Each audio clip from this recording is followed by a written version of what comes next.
Buenos días, continuamos con la segunda jornada de la celebración del Día de la Animación de la Comunidad de Madrid con una presentación. So with a presentation that is quite unique, and I will now switch to English so that I can introduce our speaker, so that he understands why we chose him. In animation, I mean, we do think, use ABC way too many times. So I think the world of animation has many things to thank a director and creator like Hisko, because he does difference that blow your mind, and he really dives into the void. And that's why we are very thankful to have him here, not only for his career, but also for his courage. And I'm very happy that he's sharing some of that process with us. Thank you, Hisko.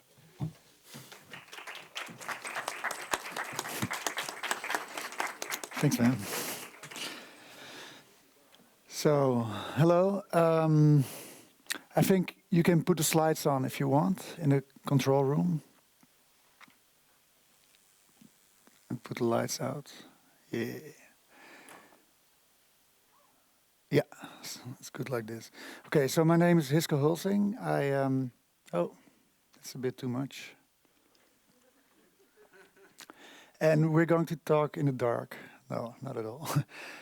So I've been asked probably mostly because I directed and production designed Undone, which is a series on Amazon, 2 seasons of them.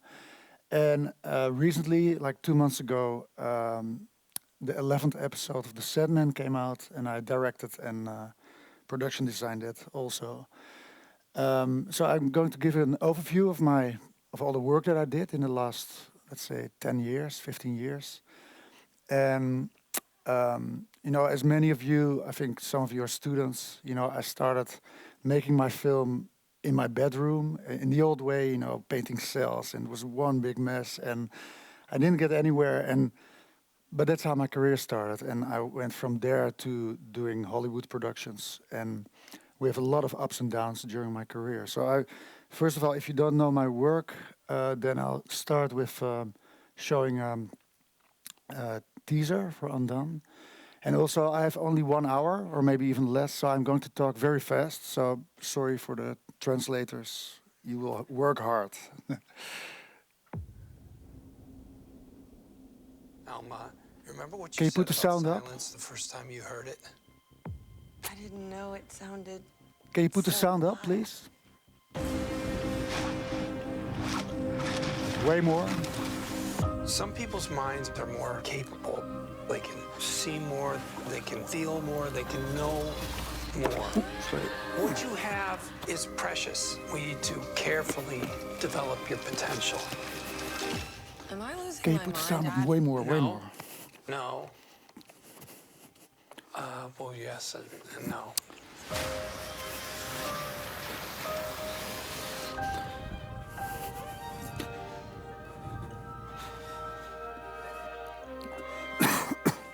Sorry.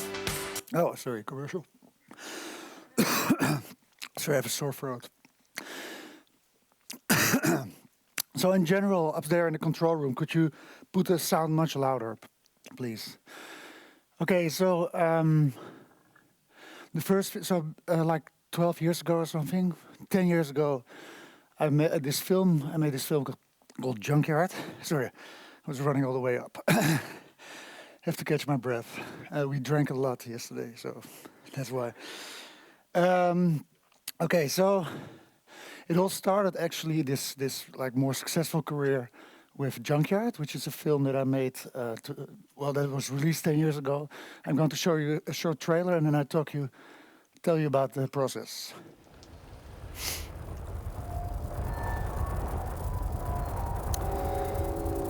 Jeez.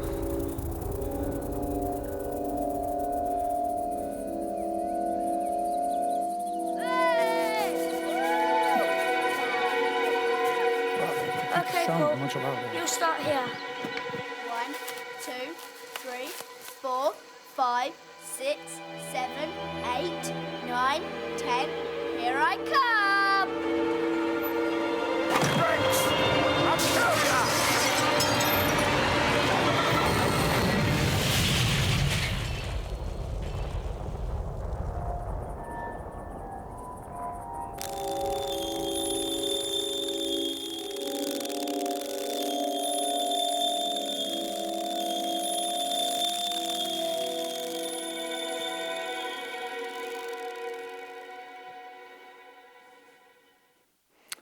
Okay, so with this film, I knew it was going to be very expensive, and I knew I needed money from the film fund.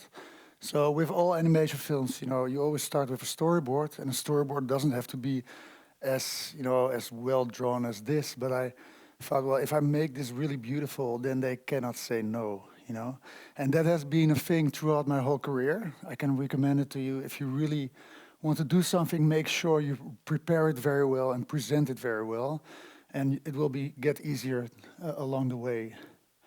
So the thing was, when I started doing the storyboard, I developed my drawing because I'm not showing you the first films that I did. It would be very sympathetic, so because they're horrible, and you would feel very encouraged. I'm not going to do that because of vanity. But during this time, I was drawing a lot of folds in clothes, and it became more and more like realistic. So I realized that I couldn't draw it all from the top of my head, like I did for the first couple of films.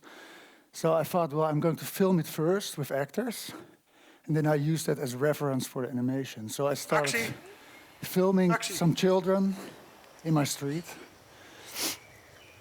En misschien kan je nog... Wacht even opnieuw. Misschien kan je... Oké, en actie.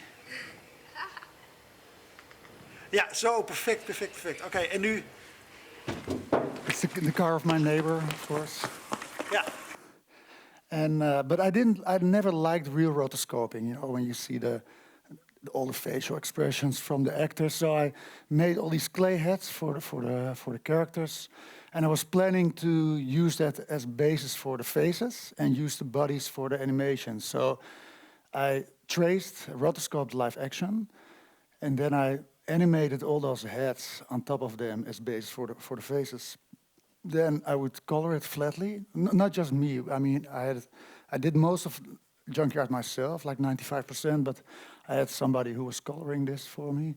But I did do all the shadows myself, which is a separate layer in TV Paint, a multiply layer. And it was extremely boring. Took 2 years of my life.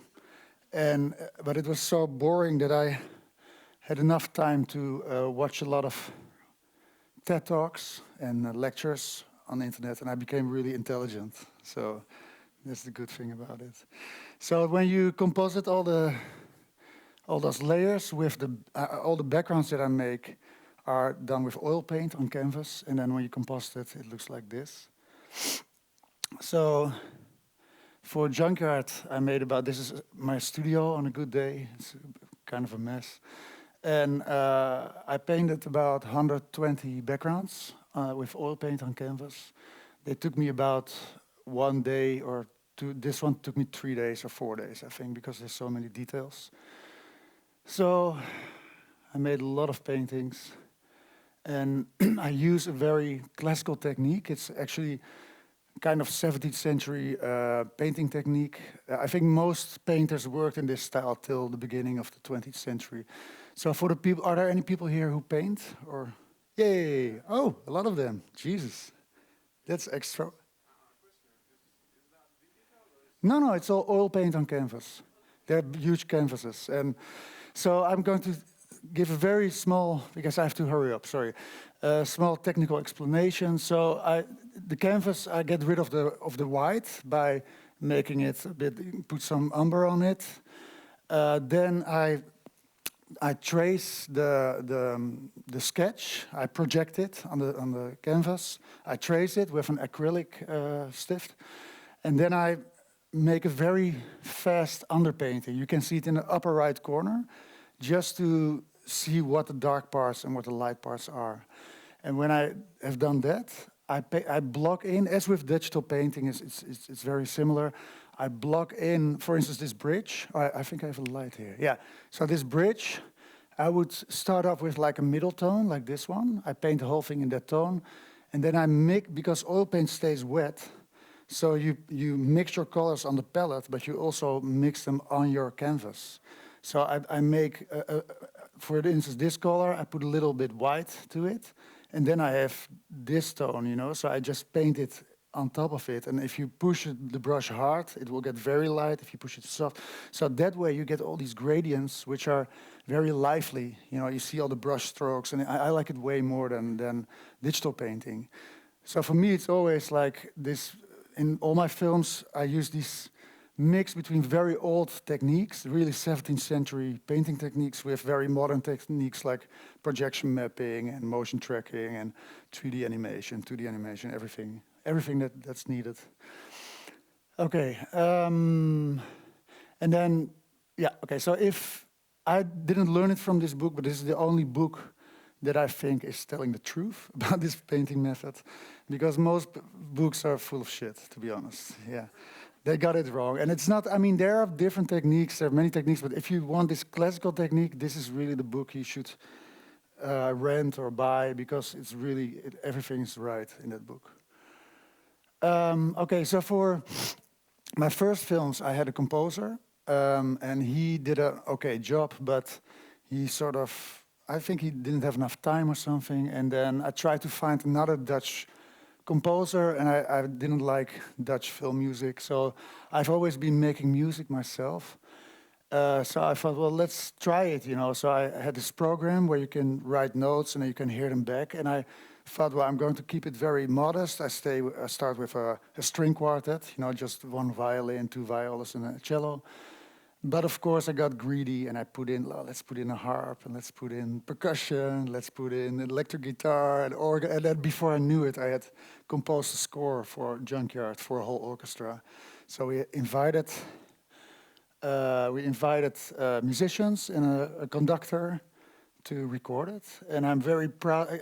I never get credit for this, so this is my moment that I can show it to you, because I'm really proud of it. So, oh no, it's not there. Oh shit, I thought I put it in there. Now you have to believe me, it's really good. No, but you will hear it when I, you know, during the trailer. Oh shit, I thought I put it in. Oh, that's a shame. Okay, whatever. Anyhow, the film came out, Junkyard, and it won a lot of awards eventually, and I got invited by DreamWorks and Disney to give a lecture about it. And I think this film was sort of the start of my more international career, because before that time I made short films, but they were not, they were modestly successful, but this one is really sort of seen very widely.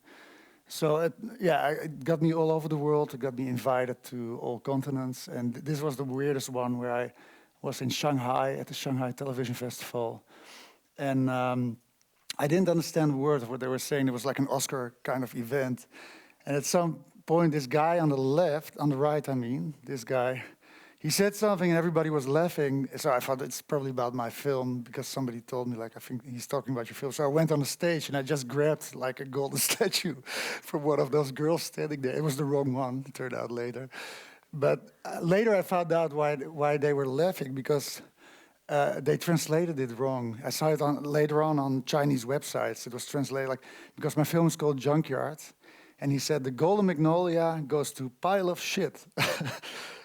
So that was, and yeah, then I had to be on this show, and they made me look like a pedophile, as you can see. The European pedophile.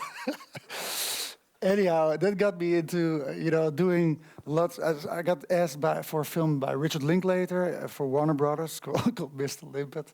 And that never was made, but they flew me to Los Angeles, and I got the first day, I had a driver with a credit card, and I could buy stuff like paint, you know, an easel, a canvas, and I spent $8,000 on one day. I was asking, are you sure I can spend? Yeah, buy whatever you want. But it was great, because I could make great paintings, and I love painting, you know, so that was good. And that film was never made, fortunately, because it was a very bad idea. But so I did another film where I made all these paintings for a film about Somalian pirates. It was a documentary. I didn't like it at all. I didn't like the animation that they made with my paintings. But what happened, I did something very smart, is that this film, Last Hijack, premiered in Berlin at the Berlin Film Festival. And I thought, well, if I just make sure that my film, Junkyard, is online before that time and it gets viral, then maybe this premiere will help me. And that's exactly what happened, because the film went viral on Vimeo. And then while I was in Berlin at the premiere, I got an email, because the Hollywood Reporter wrote about this film, that there was some handsome animation from Hisko Hulsing / Junkyard. So somebody in LA checked it, which was Brett Morgan. And Brett Morgan was directing a film about Kurt Cobain, the singer of Nirvana. And he said, yeah, I just saw your film Junkyard, and I'm making this film for Universal Pictures and HBO. Are you interested? Because you have the same kind of raw energy, you know, and the realism and the grittiness. So I wasn't a fan of Nirvana, but I thought, well, HBO and Universal Pictures sound pretty interesting. So he told me that I have to take care of my time, maybe. No, it's fine. That he had like full access to the heritage of Kurt Cobain, because he committed suicide a long time ago. And he found a tape, and on the tape there was about like 10 minutes where he was telling a story. He recorded when he was 20. So there was one piece where he made all kinds of sound collages and music collages. And there was one piece where he was telling a story about his adolescence and about hanging out with other guys, smoking weed all day, and wanting to have sex, mostly, to get laid. And I thought, well, that will be very easy for me, because every film I did before was about this, you know. So it sounds very, very like, oh, I'll do that. But what I didn't realize, I started storyboarding for him, and it took very long before he agreed to everything that I proposed. And then the problem was that I had only 4 months left to do 10 minutes of animation, and it took me 6 years to make Junkyard. So I got a bit nervous, and I started hiring a lot of people to help me out, which was really the first time, because before that time I did most of it myself. And so they gave me like $250,000, which sounds like a lot of money, but it's actually not so much if you have to do animation on that level. And I started hiring people, but I didn't have a producer, so I was also producing it. So I was like making all the background paintings with oil paint, all the layouts, all the storyboards, you know, all the preparations, live action directing. And when I was directing live action at that time, I was doing the camera, I was doing the light, you know, I was buying the clothes for the actors. It was way too much. And then I had to direct and coordinate 25 people. So in the first 2 weeks, I felt like, wow, I'm a genius, you know, I can do all this. Amazing how it fits in my head. And then after 2 weeks, it was like, it turned out to be a card house, which completely collapsed. And I was sitting on the edge of my bed, you know, with my heart. There was no rhythm in my heart anymore. And I thought I got a heart attack or something. And I thought, no, I cannot do this. I will be bankrupt and maybe dead. I don't want to be dead for a film about a suicide killer, you know. So I went I was, during the night, I couldn't sleep. I wanted to get all my thoughts out of my head. So I went down to the computer to write a concept mail to Brett Morgan, like, sorry, I cannot live up to your expectations, blah, blah, blah. So hereby I resign. And I wanted to save the concept, but I pushed the wrong button. I pushed the send button. So I was like, shit, you know, I sent my resignation letter. And he called me up within 5 minutes. He was in LA, so it was nine hours earlier. And his voice was like 1 octave higher because he was so nervous. He said, what do you want? What do you want? You want more money? You want more money? And I should have said yes, of course. But I said, no, I want less money. No, I want you to trust me because I know what I'm doing. He was just, the problem, he was like rejecting everything I did. And I'm very, you know, I know what I'm doing. So then he sort of, we connected to a Dutch producer to help me out. And then that got me going. But, you know, I was working 15 hours a day for 4 months without one day. I had 1 day off, which was New Year's Day. But so it was too much, and I never want to do it again. But like that, you know. So anyhow, he didn't want to show a cartoon version of Kurt Cobain, but I listened to the stories, and I made the storybooks. I thought, well, we need to see him. So what I did a similar thing as with Junkyard, but now in ZBrush. It's this program, you know it. So I had to learn that program and to clay a version of Kurt Cobain that we could, because I cannot rotoscope Kurt because he's dead. So we needed this head, and we made, and now I had good animators and designers to help me out with this design. So this head served as the basis for his face. These are the model sheets. And what's this? Hello. Sorry, something turned off. What's this?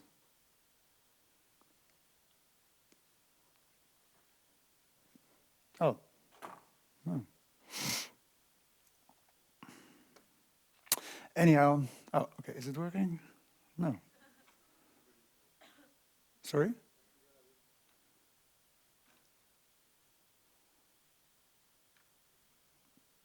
Yeah, now it seems to work. No, if I put the button, it doesn't work anymore. Okay, let me go on with my story then. Yeah, now it seems to work. No, it doesn't. Maybe they have to restart it or something. Okay. Well, anyhow, yeah.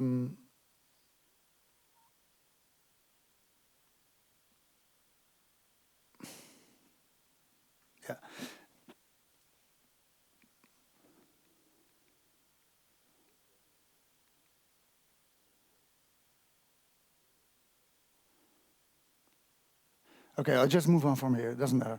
I made a lot of background paintings again. Here you can see them.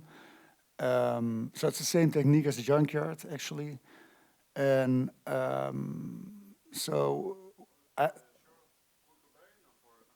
this is for Kurt Cobain still, yeah.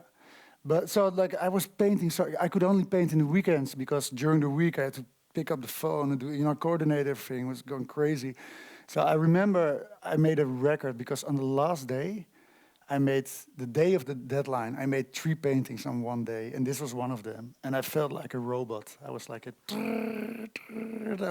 I know I've painted so much by now that I can paint very fast, but this was like, that I couldn't believe it. I felt like a robot or something.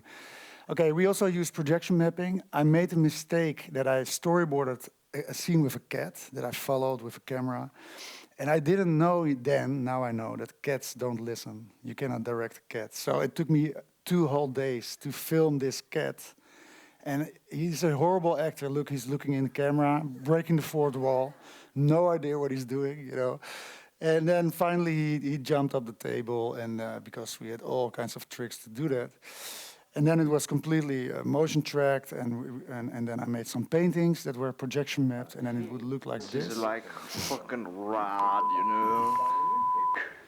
Those beeps are, well. Where's the?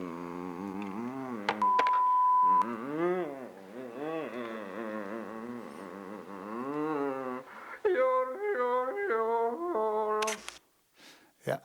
So I really would like to ask if the sound could be put up more, really. I mean, so I'm going to show you a little piece of the animation that I did for Montage of Heck.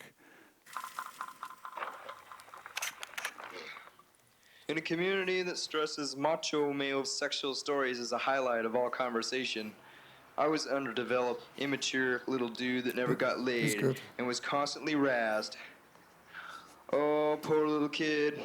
It bothered me, probably more so because I was horny and frequently had to make up stories like, when I went on vacation, I met this chick and we fucked and she loved it, etc., etc.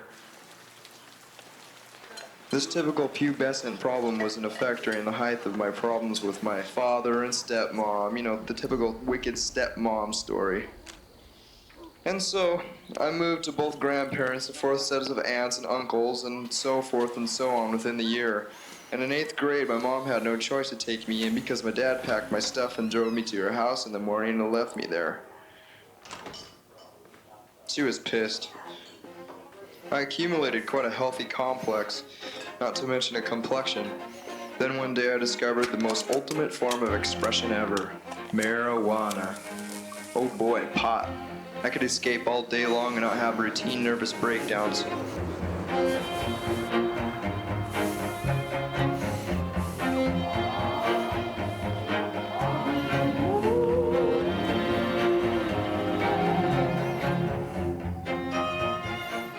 Trevor was a guy I hated but resorted to becoming friends with because he was the only person I could get pot from. He was the kingpin. Trevor, Ace, John, and Darren, all white trash, low-life scum of the earth according to the jocks, had been going to this girl's house after school and they invited me. We got to the door and a very fat girl let us in. It wasn't obvious to me for over an hour that this girl seemed kind of quiet until one of the guys pointed out that she was in a special ed class. I'm sure a lot of kids would call her a retard and some just slow, and at the time and still to this day I would call her quiet and illiterate, but not retarded. The object of the guys who had been going there for the past month was to steal booze from the downstairs basement den of her house. While others distracted her, one would go down and take a fifth and then exit out the downstairs. So we did this routine every other day and got away with it for about a month. And during that month happened to be the epitome of my mental abuse from my mother. It turned out that pot didn't help me escape my troubles too well anymore, and I was actually enjoying doing rebellious things like stealing booze and busting store windows, and nothing ever mattered. I decided within the next month I'll not sit on my roof and think about jumping, but I'll actually kill myself. And I wasn't going out of this world without actually knowing what it was like to get laid. So one day after school, I went to the girl's house alone and invited myself in, and she offered me some Twinkies. And I sat on her lap and I said, "Let's fuck." And I touched her tits and she went into her bedroom and got undressed in front of me. And I watched and realized that it was actually happening. So I tried to fuck her but didn't know how and asked her if she had ever done this before. And she said a lot of times, mainly with her cousin. I got grossed out very heavily with how her vagina smelled and her sweat reeked, so I left. My conscience grew to where I couldn't go to school for a week, and when I went back I got in-house suspension for skipping. And that day the girl's father came in screaming and accusing someone of taking advantage of his daughter. And so during lunch the rumor started, and by the next day everyone was waiting for me to yell and cuss and spit at me, calling me the retard fucker. I couldn't handle the ridicule, so I got high and drunk and walked down to the train tracks and laid down and put 2 big pieces of cement on my chest and legs, and I waited for the 11 o'clock train. And the train came closer and closer and closer, and it went on the next track besides me instead of over me.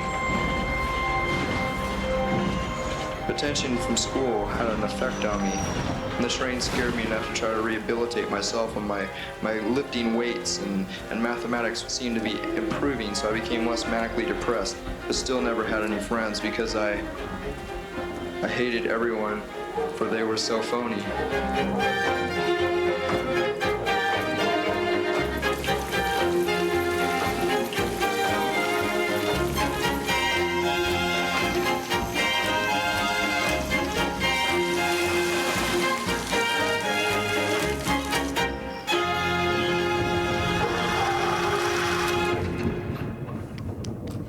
When Kurt was about 15, Thank you. moved back in with Mom.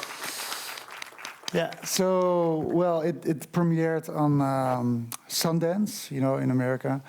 And I went there and I met Courtney Love and Chris Novoselic, you know, the bass player of Nirvana. And they all loved it. They all loved the animation. I'm going to show you a little trailer because it's so cool. And it.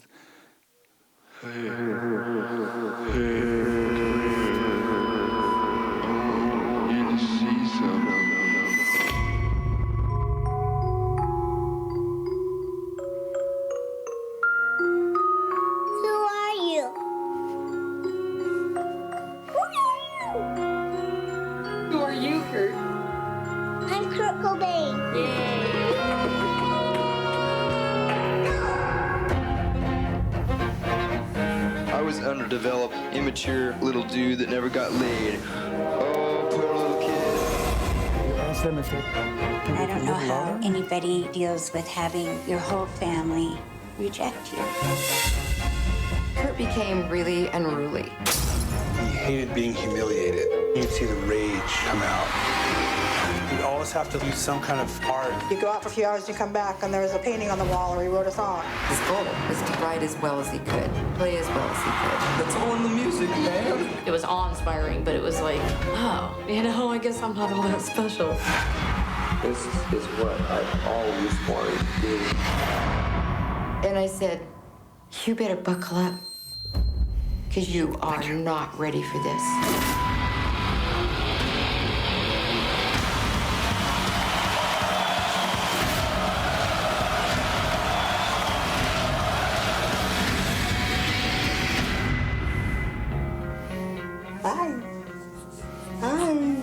He wanted normalcy. He wanted the mom, the dad, and the kids and everything happy. But then he didn't. If anything's going to stop me from pursuing this rock and roll thing, it's going to be her. He wanted to build a home because his home and his family fell apart. We were all we had. I felt kind of happy right now. He was searching for whatever made him feel like he wasn't alone. Do you find that you're getting happier in general? Yeah, definitely. I'm really thankful for a lot of things. Are you getting all this? Yes. Oh, aren't we lucky? I'm Kurt Cobain. This is the look of Aberdeen. Come on, look at the camera. Look, there's my name. Okay. I think there's some issue with I saw some black things in between. I don't know. Anyhow. Yeah, so that became a great success. It was nominated for 8 Emmys and for an Annie. And let's see what's next. Yeah, but I was done with animation, because every time I finish a film, I end up being poor. With Junkyard, it took me 6 years to make that. I think I forgot to show the trailer. I'm sorry for that, but you can see it for free on Vimeo. So I worked for 6 years, and then after that, I was 10,000 euros in debt. With this film, I did make some money, but I was like, I don't want to work 15 hours a day, 7 days a week. That's not doable. So I started doing other things. I started doing a lot of illustrations for newspapers. I'm not saying this to demotivate you, because there's more coming. Don't worry. This is not the end of the story. You can still make animation films, don't worry. So I started making all kinds of, illustrations and paintings and comics also.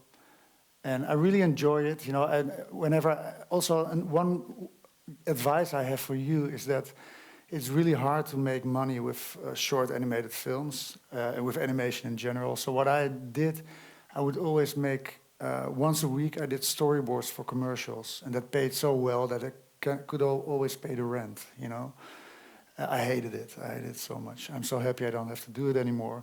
But it is also good. You learn a lot by making storyboards about visual storytelling. I mean, I worked for over 120 advertising companies. This is, for instance, for Heineken, I think.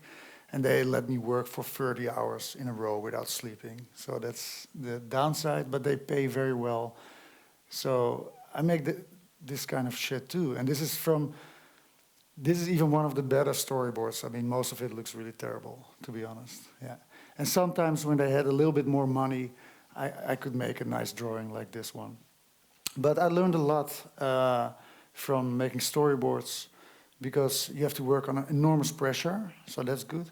And I learned how, because now I'm directing like 400 people or something for Undone and for The Sandman. So I know how it is to work for somebody and how you should direct people, because I always notice that the young art directors, they're micromanaging. They're, sitting next to you. They're very nervous. And then when they get nervous, you get nervous. You know what I'm saying? So what I learned is not to micromanage, but to brief people very detailed and then give them freedom. And then because they're all artists, they all want to make something beautiful, they will take the freedom and take responsibility and come up with something that you could not even imagine, So that's what I learned. As you see, I also have a light side. Not so, but this is children's illustrations for a violin method. I really enjoyed it because at the time I made those, my son was very small, so I like to make it. And then, of course, yeah, I went back to the old. This is for a play about Master and Margarita from Bulgakov. Let's see. Yeah, this was for a commercial, actually. I don't understand. I think it was rejected. But it's oil paint on canvas too. Film posters. This was for a newspaper. So at some point, oh yeah, I made this copy from, it's oil paint on canvas. I made this copy from a painting from David, but I had to replace his head. So I put on the head of my favorite painter, Anthony van Dijk. But at this point, this is 5 years ago or something, I had the feeling that I was like a virtuoso painter. I was like, I can do everything I want with paint. So I made all these paintings for a maritime museum, you know, make exhibitions about battles on the sea and things like that. This is our national hero, Admiral de Ruiter, probably a psychopath. I had to cover 400 square meters on the walls with paintings. So I made all these paintings and then I enlarged them in Photoshop, you know, and made it. So I photographed my paintings, then in Photoshop I would add all those boats, like copying them and pasting, etc. Yeah, so at that time I was like, I want to become a portrait painter. So I started practicing. These are all 3-hour practices just with models that we would hire. This is my mother, actually. And this is the best, I think the best portrait I ever made because it was the first, she was sitting for me for 2 days. And she really looks like my mother. And I was using methods from John Singer Sargent. I don't know if you know that painter. And there's some, on the internet you can find some instructions from his pupils. They describe his instructions. So if you want to learn to paint like John Singer Sargent, you should look for that website. It's very interesting. It's a PDF, right? Sorry? It's a PDF, yeah. Okay. It's a PDF explaining how. Yeah, exactly. How you know the one. Thing. Yeah, I have it. Yeah, and the funny thing was, I was reading it, and I was very intimidated by his paintings. But he describes how you just use the oil paint because it stays wet and mold it as if it's clay. And then you just look at all the dark parts and the light. So what happened to me, I was doing that, in the morning I was intimidated, but then I saw a portrait that he made of a friend of him, and then I saw the photo of that friend, and it doesn't even look like him. So I felt encouraged, like, yay, I can do it, you know. And so what happened, at some point I was working on the parts around the eyes, and I went to the toilet for a moment, and I came back, and suddenly I saw that I had painted her eyes, you know, I didn't even notice it. So it's that method is really helpful. But what happened then was that, so I was just developing, I really wanted to be a painter. And then Kid Cudi, I don't know if you know him, he's a hip-hop artist. No? Yeah. He's a protege of Kanye West. And he invited me to come to, it's a bit loud, to come to Hollywood. So they hired a first-class airplane and put me on a hotel in Hollywood Boulevard. And I would go to the studio every day where he was recording his new album, and he wanted me to do a short film or a video clip. But he was, you know, smoking weed all day, and I was in this. I stopped smoking weed when I was 17 because I got psychotic. So I got a bit, I feared it a little bit. He was doing LSD all day and drinking whiskey, and I was just sitting there, you know, drawing all these crazy ideas. And we didn't really get along. So at some point, I just went back to the Netherlands, and we never made that film. But it got me thinking about that I really like classical music a lot. And there was this one piece from Dmitri Shostakovich that every time I heard it, since my 15th year or something, I had this very vivid images. So I thought, let's use all these demonic drawings that I did for this stupid rapper and use it for great music, you know. So I developed a story. No, it's not really a story. I developed an animatic. There's a lot of ideas in it, but it's not like a usual story, you know, with not a narrative. It's mostly an associative nightmare about apocalyptic. It's sort of an apocalyptic nightmare about war. And once I did that animatic, I made 7 paintings. So each painting is the start point for one shot. And there should be 87 paintings in total. Yeah, but these take me 2 weeks to make a painting, because they're huge, you know, and I have to put in all those details. And I didn't really know how to animate this, but that's one of the things we were talking about yesterday with Manuel, is that I often, when I do something, I just jump into a ravine, and I'm just waiting for a branch to hold on, if you know what I'm saying. I just take a big risk, and then I'll just do it, and I'll just see where I end up. So I didn't know how to animate this, but then I found some 3D animators who did a test based on my painting with projection mapping. It's not perfect, I have to tell you. It's only a test. We had only limited time and very little money, but you get an idea of...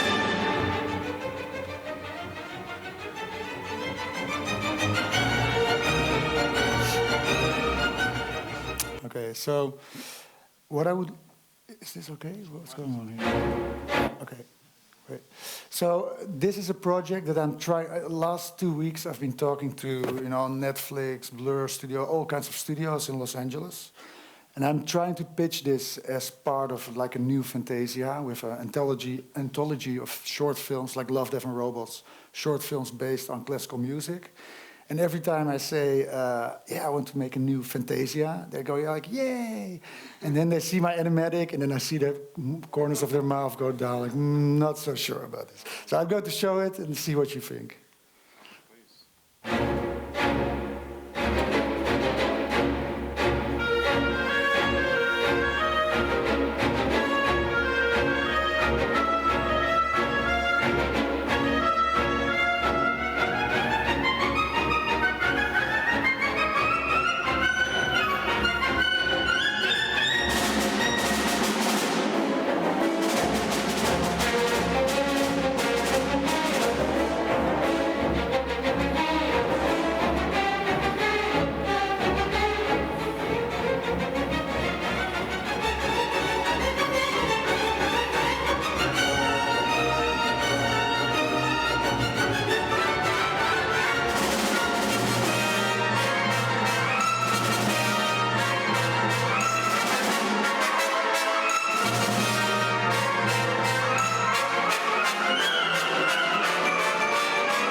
Thank you. So the problem with this film, it's extremely expensive to make. So I don't know how I can do it as a short film in Europe.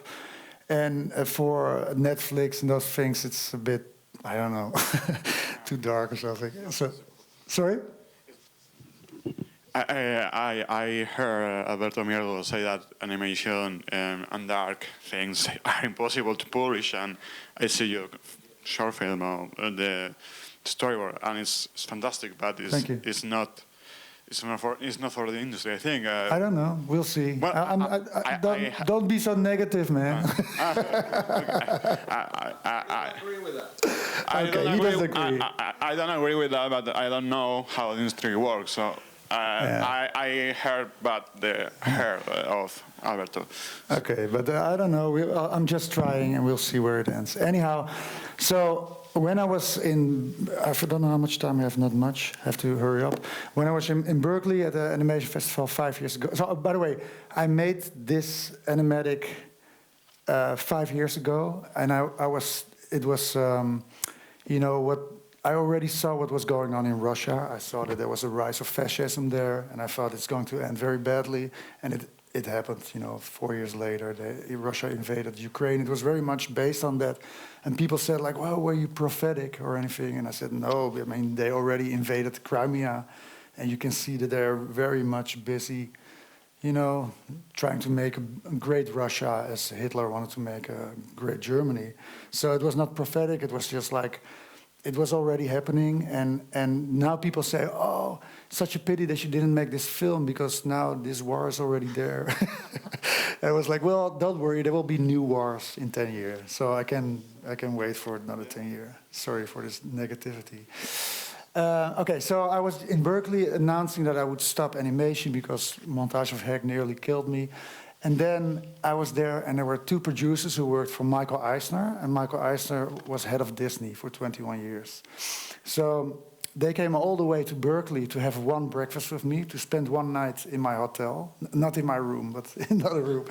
And they had breakfast with me, and they said, we know everything about you. They even called Brett Morgan to see if I'm a likable person, And they pitched Undone to me, and I wanted to quit animation, but then they told me this story about this woman who comes out of a coma after a car accident, and when she wakes up in the hospital, she is like, it feels like she's traveling through time, from space to space, from time to time, to her childhood, and she's completely confused, and she's being visited by her father, who had been dead for 20 years, and he tells her that he came back to teach her how to travel through time, so she can travel back and undo his death, And but her family think that she's no problem.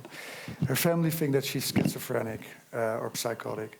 So this whole series remains ambiguous whether she's really time traveling or whether she's psychotic. And all my work till then was about the thin line between dreaming and reality. So and also about mental illness and things like that. So I was very, very interested in that. And I read the scripts on my way back in the plane, and I had to laugh or cry each page, which means nothing because I'm always crying on airplanes. It doesn't matter. But in this case, it was really because of the script. It was very well written, but it was very realistic. So that the dialogues were very sophisticated. There was a lot of in between the lines, and I thought I cannot do this in normal animation because then animators can animate acting very well, but it's always very physical and big, and I needed this to be very realistic. So then I proposed to film it with actors and rotoscope it completely. Well, I think I already showed you this. I did, yeah. Did I show you this teaser? Yeah, I did. Okay, so I'm skipping that. And so I told them, like, I can do it, but I don't want to have this situation like in Montage of Heck, where I'm nearly killed. And they said, don't worry, we will organize it around you. And I also told them I don't want to move to LA. I want to stay in Amsterdam. So we connected with a Dutch studio. On the left upper corner, you can see a part of the crew in Amsterdam. So we would do all the storyboards, layouts, the 2D animation, 3D animation. I had to teach 8 painters how to paint in my style, etc. Then on the left corner here, this is the studio in Texas who did the rotoscoping. So rotoscoping is the tracing of the live action into lines. On the right side here, upper right side, it's one of the many crews that I worked with in Hollywood, Los Angeles, to film the actors, because I was flying back and forth between Amsterdam and Los Angeles to film the actors there. And here is this Bob Odenkirk, you might know him from Better Call Saul and Breaking Bad. And he was one of our main actors, and Rosa Salazar. And these are the showrunners, Kate Purdy and Raphael Bob Waxberg, who wrote the script. So I would go to LA 7 times and stay there for 2 weeks.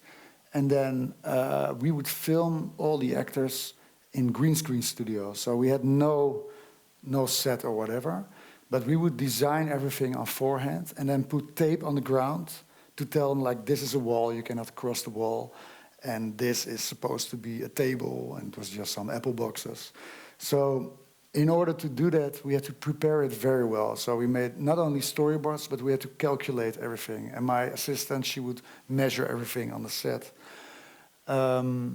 So the way we did the designs was Kate Purdy, who's one of the writers. She comes from San Antonio, where the story is taking place. And she would send us photos from San Antonio, and we looked it up on Google, etc.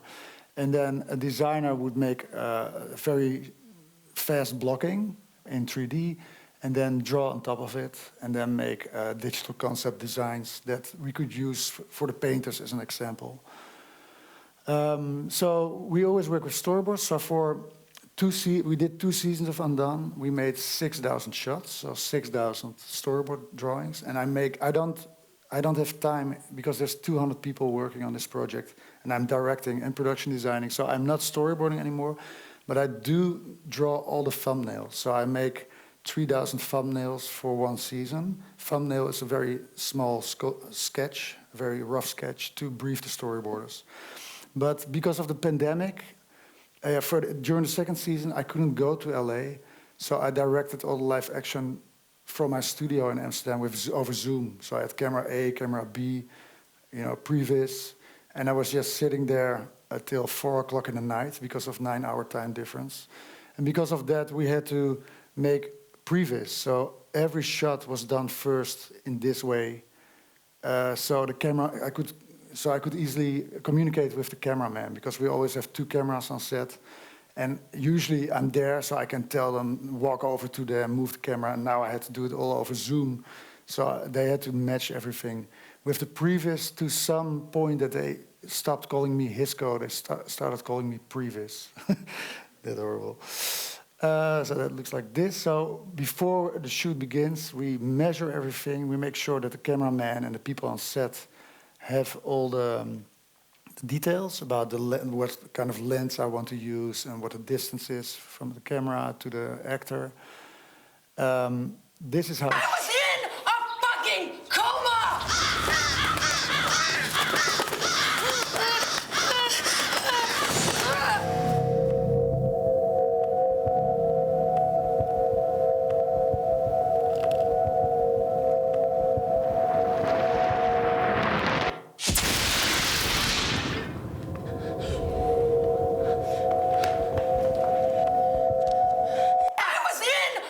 So this was from the first episode. We didn't have a green screen studio yet. I remember I came on the set and I didn't even know if I was the director or not. Nobody told me. And then at the end of the first episode, there was a table read with all the actors and people from Amazon and Michael Eisner, who was head of Disney. And suddenly they said, and a big applause for our director, Hisko Hulsing. So I was like, yay, I'm the director. So cool, because I was kicked out of school when I was 16. So I felt like, wow, now suddenly I'm a Hollywood director. That's pretty cool, So this is how we did it. It looks very low budget, and it is in a way, because we just need live action for the rotoscoping. And so this is the line art. And then we color it flat in TV Paint. You can see it here on the left. And we use the shading information from the live action and turn it into kind of, you could say, a filter. So we have a basis for the shading, as you can see on the right, in a multiplied layer in TV Paint. But then we have a team of 20 animators who are stylizing that and making it more beautiful.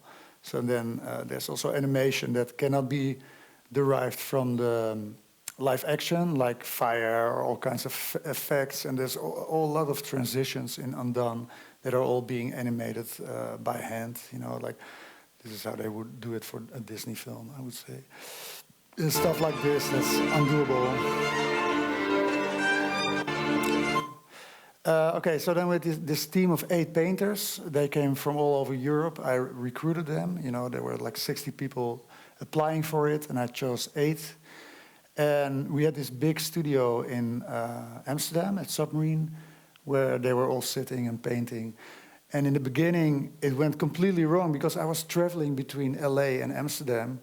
And I was there on the set for 12 hours, but then I had to go back to my apartment in Los Angeles to review and brief all the artists working in Amsterdam and in Texas. So I was working 15 hours a day.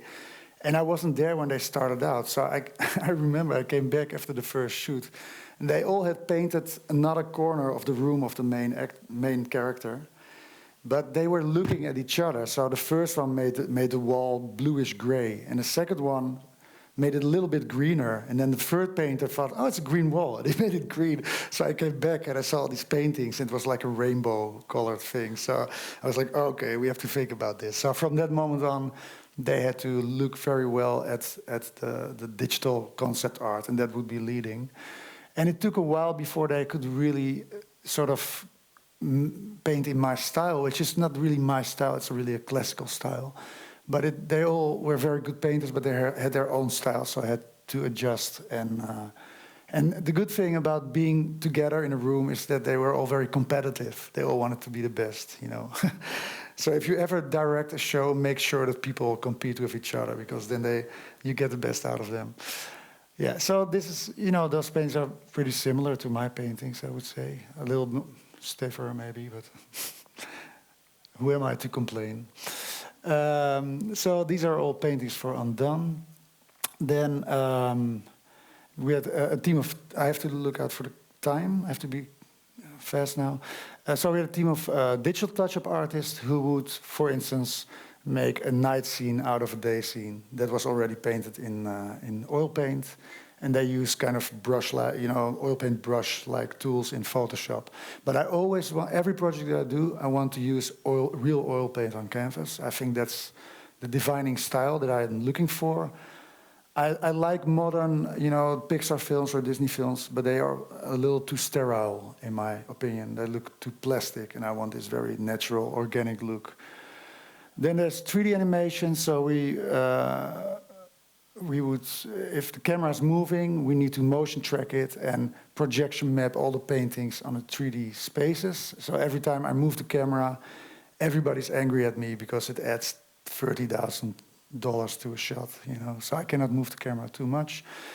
Then we found out that at some point in some locations there were so many shots, as you can see, that we would completely projection map them. So we would render out from every camera angle, render out the line art, and we would paint all the separate elements, put it in this 3D space, and then had the digital touch-up artist make it look more painterly. Compositing turned out to be very important, because usually when I do my own films and I do everything myself, it's not so important because I did most of the work myself, so it all fits.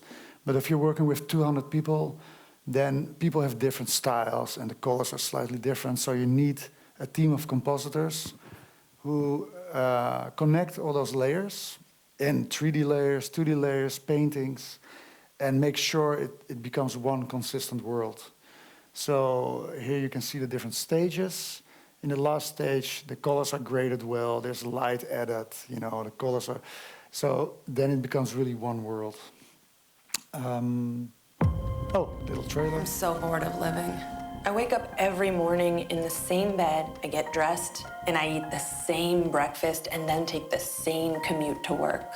I'm 28 years old and I'm terrified. This is all there is. Dad. Is this a dream? Well, partly. I know 2 weeks is a long time for me to be away. If you're feeling weird about anything, just come talk to me and we'll figure it out. You don't need to worry about me because I'm pretty much okay. Pretty much. You're fine, right? I just feel like everyone's messing with me. You're acting even stranger than usual. You usually act even stranger than usual. But since the accident, you have been acting more even stranger than usual. I'm seeing my dead father. I wasn't in an accident, I was killed. And he's training me to travel in time. With your ability, we can change what happened. So I can save him from being murdered. You're pushing yourself too hard. What are you doing to me? I can't do this. I can't keep ending up places. No! Seeing stuff and missing things. It's all about your emotions. You need to feel them without letting them become you. How do I do that? Just deep breaths. Hey, baby cakes. Streams of lifetimes of suffering are carried through your mind and body. Even the good feelings. You have to let go of those, too. They can't be who you are if you want to be free. Of course. The only one in my family who believes in me is the dead one. For now.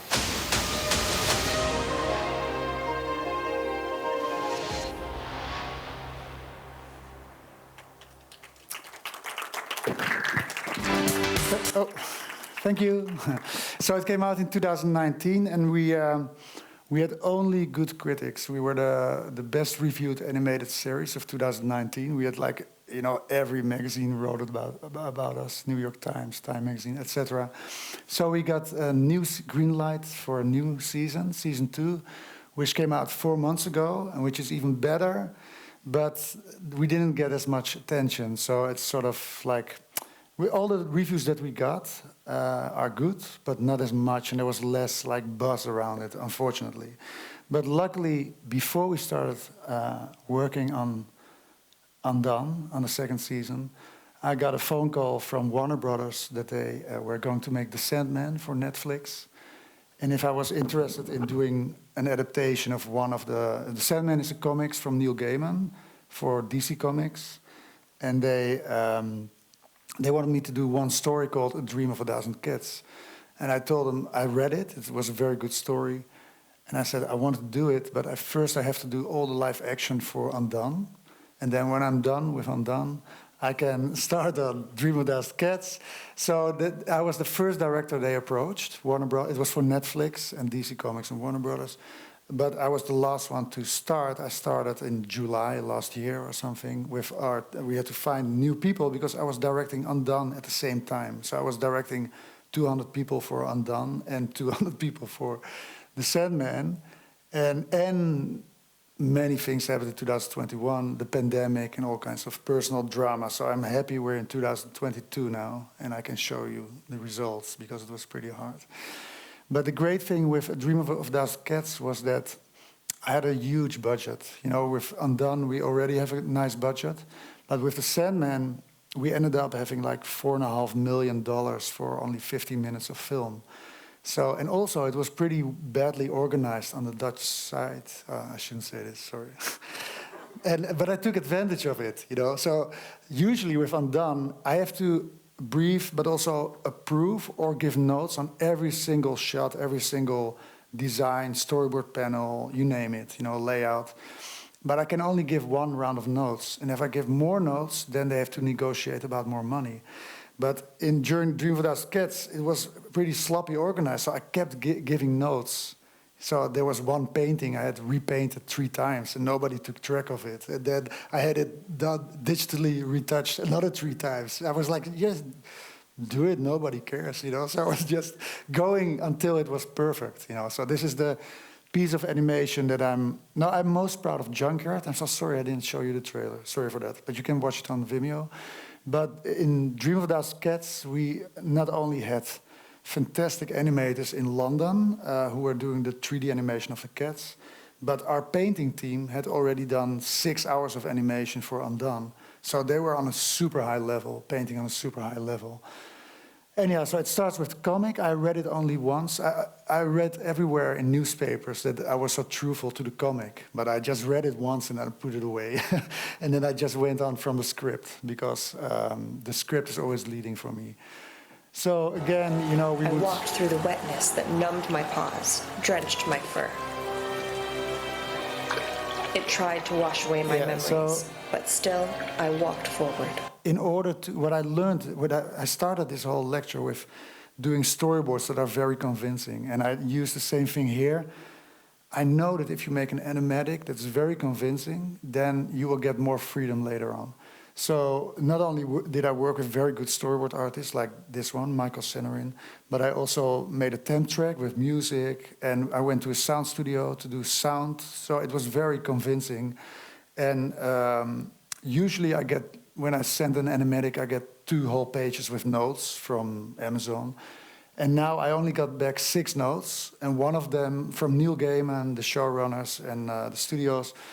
And one of the 6 notes was, wow, my children say this is the coolest thing I ever worked on. So I was like, okay, well done. And what happened is they gave me a lot of freedom. And we worked on it for 8 months or something, and I could mostly do what I wanted. They completely trusted me. So we used the same kind of technique as Undone, with the difference is that the cats were animated in 3D in London by Untold Studios. And most of those animators also worked on a remake of Lion King, so they really know how to animate realistic cats. I'm almost done, by the way. Then we used the same technique of, of the line animation, roto. And then it's composite. It's not a fully composite shot. I found out that the waterfalls are not animated here yet. But here you can get an idea about, the special effects are not in.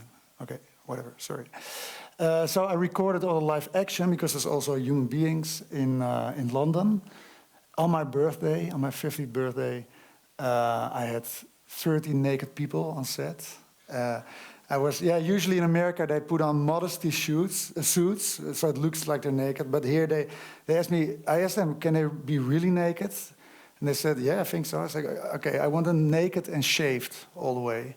So they all think I'm a pervert, which is true also. But I mean, that was not the reason I asked it. It was because we don't want this hair mess in the filtering, you know. So they did shave. And then I didn't know anyone on the set. It was like 50 people that I didn't know, all the crew and all the actors. And somebody had told them, I think my assistant, that it was my birthday. So at some point, like 80 people started singing happy birthday to me. Said it was the weirdest birthday in my life. I felt like I was on a Barbarella set in British, in London with naked people. It was pretty cool. So I'm showing you a little teaser, and that will be the end. I am here. And who are you? Some of you have traveled far to hear my message today, and I hope you will all share my dream.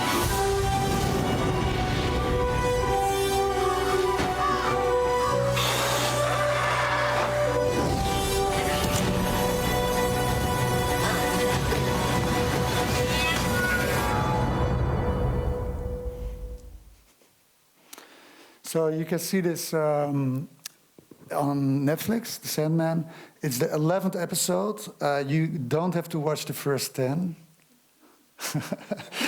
I'm not saying anything because our episode in 11. No, it's pretty good actually, and like it was watched in the first 2 weeks. It was watched 330 million hours already. So it's like at least 40 million people have seen our animation. That's very cool. But you can go straight to episode 11 because this is a standalone story. So you can see A Dream of a Thousand Cats without seeing the rest. If you want to see the rest, be my guest. So that's it. Thank you very much.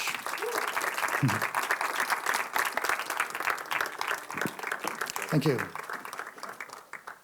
Muchas gracias. Thank you very much.